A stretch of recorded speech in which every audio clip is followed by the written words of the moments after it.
Guys, baka meron ka mga skin problem dyan na hindi mo pa ginagamot. Guys, itry mo na tong Zodaipo Cream. Ayan guys, so maganda siyang gamitin sa mga skin problem natin like eczema, psoriasis, buni, hadhad, alipunga, at marami pa pong iba. Guys, ang mura lang nito.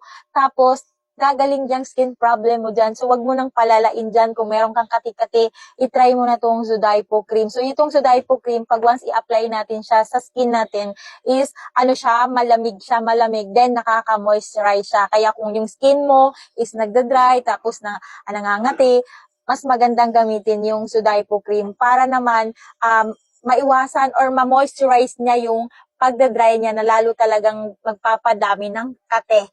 'Di ba? Pag once kasi dry yung skin natin or dry yung part na merong mga sugat, lalo natin siyang kakamutin pag once dry. Lalong alam mo yung parang feeling mo lalong nangangati.